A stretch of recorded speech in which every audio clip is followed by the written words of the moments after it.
ازيك؟ عاملة ايه؟ اخبارك ايه؟ السلام عليكم ورحمة الله وبركاته. يا رب تكونوا بخير. انتي عاملة ايه واخبارك ايه؟ انتي زعلانة ليه؟ تعالي بس كده واحنا هنشوف بس المشكلة اللي انتي فيها دي مع بعض. بصي يا ستي، النهاردة اعملي او هنعمل مع بعض مكرونة وايت صوص وستريبس. اكل كده خفيفة، يعني احنا هنعمل ايه؟ يوم طبيخ احمر ويوم طبيخ ايه؟ ابيض وكده، يكون خفيف. تمام، عشان انتوا عارفين المسبك وكده بيتعب البطن، فيوم مسبك ويوم خفيف يعني. فالنهارده هنعمل ايه؟ اكل خفيفه جدا، اللي هي مكرونه وايت صوص وستريبس. طبعا انا قمت الصبح قلت اشرب معاكم القهوه، او معاكي انتي القهوه. انتي زعلانه ليه؟ زعلانه ليه بس كده؟ والله الدنيا مش مستاهله، كلنا متنكدين، ما تقلقيش يعني. اوبا، القهوه هتفور؟ لا، ما فرتش لحقتها. المهم يعني، انا عايزه اقولك والله ما تزعلي، مفيش حاجه في الدنيا مستاهله بجد والله. ويعني قومي كده وفرفشي واعملي قهوة واشربي قهوة وافتحي الشبابيك او افتحي شباك. مش عايزة تفتحي الشباك ما تفتحيهوش. اقعدي كده في كرسي كده واشربي قهوة. مش عايزة تشربيها سادة، اشربيها باللبن، اشربيها كابتشينو، اشربي اي حاجة حلوة. شاي باللبن، اي حاجة وروقي دماغك. والله ما مستاهلة، والله العظيم ما مستاهلة. اتفرجي لك على مسلسل حلو هادي كده، ولا قلبي.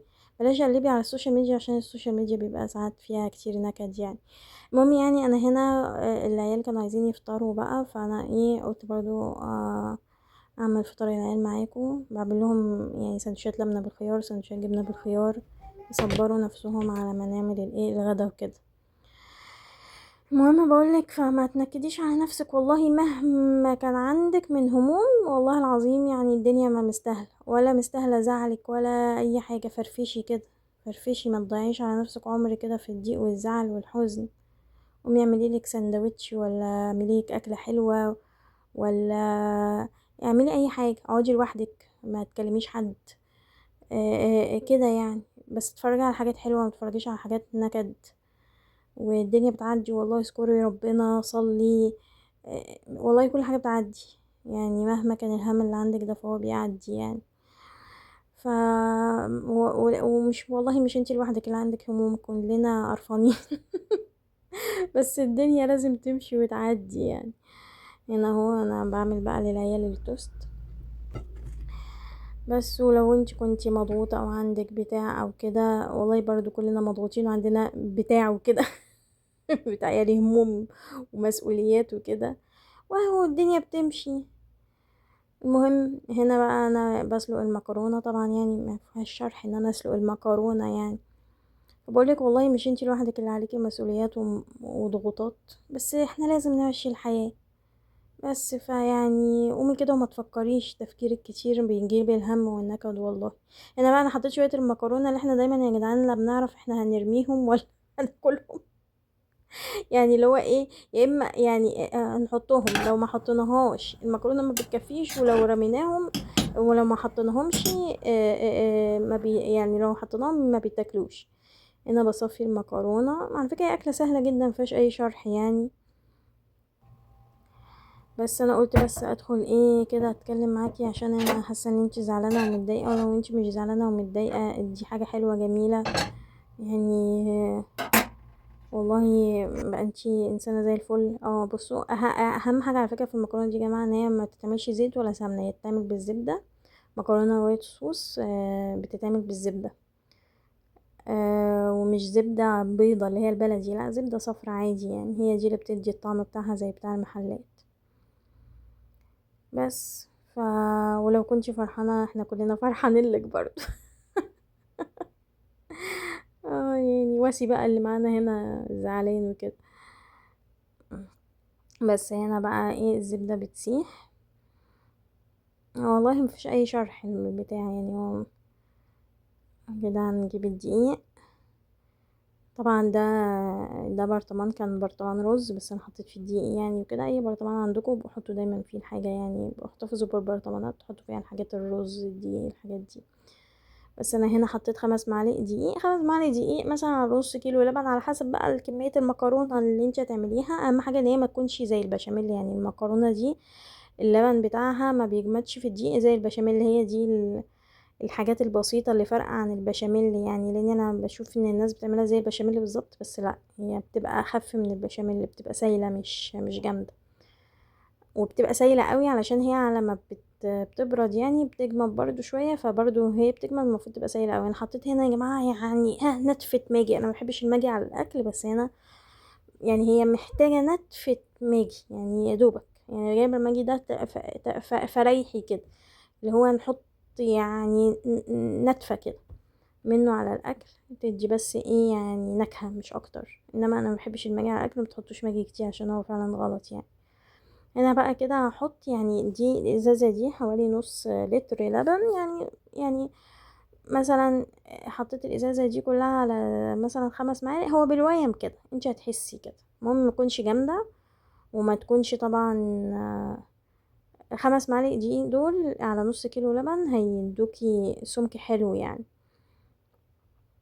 احنا طبعا بنقول تاني مش زي البشاميل، مش زي البشاميل اللي تخلوها سايلة، مش زي البشاميل اللي متبقاش جامدة يعني. هنا طبعا انا بقى ايه بضرب دي عشان ما يكتلش مني. المهم والله يعني اللي زعلانة معانا هنا يا جماعة ولا المتنكدة، والله ما تتنكديش، ولو كسولة او خملانة او كده، تو ما انتي هتقومي من مكانك والله الدنيا بتمشي وبتلاقي نفسك، قومي كده اغسلي وشك ولا خدي دش واعملي لك قهوة وهتلاقي نفسك روقتي والله العظيم. واول ما تبتدي مثلا ترويق شقة طبيخ بتاع الكلام ده هتلاقي كله بيجيب بعضه وهتلاقي نفسك اتنشطتي وكده. ما انا هتقعدي بقى زعلانة ومكتئبة ومتضايقة جسمك هيخمل اكتر.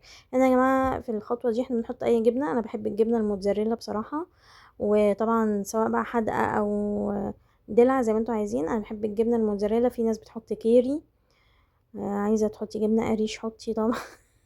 طبعا بهزر يعني، اقصد اي جبنه، اي جبنه انتوا بتحبوها، شيدر موتزاريلا كيري، اي جبنه يعني. انا ما بحطش كريمه على فكره، في ناس بتحط كريمه بس انا ما بحبش الكريمه على المكرونه، انا ما بحبش عامه كريمه الطبخ على حاجه، مش عارفه بحس ان هي تقيله كده. وانا حطيت فلفل اسود وملح، ما تفتكروش ان الفلفل الاسود ده كتير لان هو اصلا يعني منكه قليل يعني. هنا بقى التكايه بقى ان المكرونه دي اهم حاجه عليها يا جماعه، دي بودره ثوم، انا بحط عليها بودره ثوم، ما بنحطش عليها بصل ولا بفرم بصل بقى ولا بنقلي بقى ولا اي حاجه، هي بودره ثوم.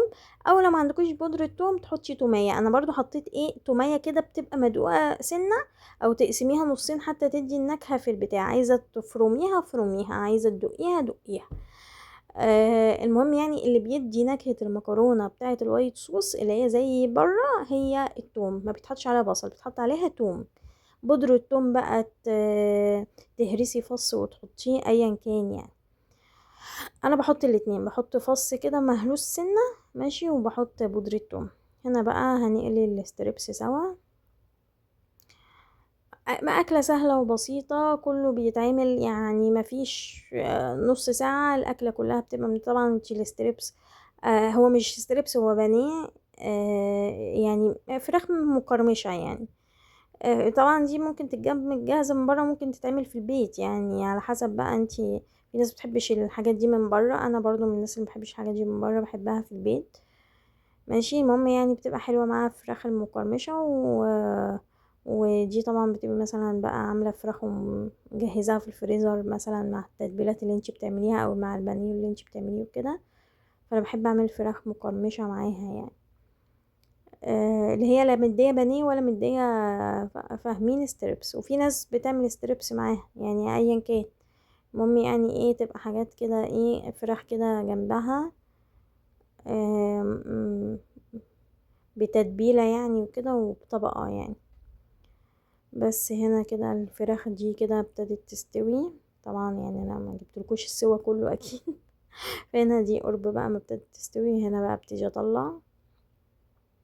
المهم ان هي تتعمل في زيت غزير عشان تستوي كويس جدا. دي مثلا قعدت مثلا معايا مثلا ربع ساعة يا جماعة او يمكن اكتر، ما تفتكروش يعني ان هي ما قعدتش وكده، بس انا ما احبهاش تتحرق، بحب اطلعها بيضة يعني، محبش ابقى اخليها غامقة. بس هي عشان تستوي مثلا تقعد مثلا ربع ساعة ولا حاجة في الزيت او اكتر مثلا، وتقلبيها كل شوية عشان ما تتحرقش. على فكرة يا جماعة المسكة دي جميلة قوي، هي يعني ضعيفة بس جميلة في ان هي بتصفي الحاجة وانتي بتشيليها. بس كده. انا عشان كنت عامله امبارح كفتة رز زي ما انتوا شايفين معاكم، فانا بحب ان انا اعمل يوم مسبك ويوم اكل خفيف. دي بالنسبه لنا اكله خفيفه كده، لا فيها بصل مسبك ولا بتاع، فيها توم بس اللي هو مش التوم بقى يعني، مش تقليه برضو وبتاع وكلام من ده. دي بقى المكرونه، ودي بقى اللي هو ايه قرب مثلا، يعني انا مثلا بجهز الحاجه وقرب مثلا ما بيجوا ياكلوا بقوم بقى حاطه المكرونه. يعني دي بقى ابتديت ان انا اغليها تاني، كنت سبتها بقى وقعدنا مثلا ساعتين ولا حاجه او ساعة، لما يجوا ياكلوا بقى اقوم ايه مسخنة البتاع ده واقوم حاطة المكرونة بقى ايه في قلبيها ومقلبها. والله العظيم ما تزعلي و... وكبري طنشي الدنيا، والله ما مستاهلة. كبري كده وقومي اعملي اكلة خفيفة. اعملي، مش قادرة تعملي اكل النهاردة اعملي لهم تحابيش، اعملي لهم فول وبيض وجبنة وبطماطم وخلاص وريحي دماغك. المهم يعني متحمليش الدنيا على صدرك، والله العظيم. والله ما مستاهله يا جماعه، والله العظيم ما مستاهلة. جوزك مضايقك، اصحابك مضايقينك، اهلك مضايقينك، طنشي اي حد مضايقك ولا كبري، خليكي بارده. ولا تحملي هم للدنيا خالص. والله اللي مضايقك وكده ما يعني خلاص يعني ما تكلموش وبعدي عنه وخلاص شويه وخلاص لغايه ما تهدي بس ولا ولا تحطي في دماغك. هنا بقى بجيب الزعتر ماشي، واقوم رشة خفيفة جدا عشان اللي ما بيحبش الزعتر ماشي. ده زعتر كده بيبقى جاهز، بتبقى خلطة زعتر كده جيبوها من عند الناس السوريين مثلا يا جماعة او كده. الزعتر بيبقى حلو قوي برضه على المكرونة دي، بس عشان لو ما حدش بيحب الزعتر فيعني رشة خفيفة كده تدي النكهة من غير ما يعني ايه ما تبقى كتير يعني. واللي عايز يزود بقى يزود زعتر في البتاع. هنا بقى خلاص يعني اكل خلاص. بصوا اتعملت ما فيش يا جماعه والله العظيم نص ساعه الاكل كله بيخلص ويتعمل وجميل وزي الفل. وزي ما احنا قلنا بنبقى ايه يعني بانيه مثلا بقى جنبيها ستريبس. انا بحب بصراحه ستريبس او فراخ مقرمشه كده اللي هي جنبيها يعني. بس وخلاص. وهنا ادي الاطباق النهائيه. واللي عايز بقى يزود، هو بصوا في طبق كده كبير باين ان مفيش الصوص، بس الصوص تحت يعني. كده لما تقلب الصوص فيه تحت. وبصوا بقى اعملوها سايله قوي عشان بصوا هي لما بتبرد تجمد شويه، لا تبقى عامله زي البشاميل وفي نفس الوقت تبقى ايه جوسي كده. وهنا الزعتر اهو حطاه ايه يعني رشيت، احنا عندنا بنحب الزعتر فرشيت ايه شويه كده على الوش. هنا بقى ايه بعد ما اكلنا جبت التين، وكان بقى ليله بيضه يا جماعه. انا اصلا عامله موضوع تين كده ان جوزي جايبه، كان مدبسني فيه وكده، وحتى عامله ليه فيديو والله. فقمت بقى حاطه التين بعديها، والحمد لله رب العالمين على النعم. وقومي كده وروقي والله ولا تشيلي للدنيا هم. وربنا يا رب يفك كرب كل واحده. ويلا السلام عليكم ورحمه الله وبركاته.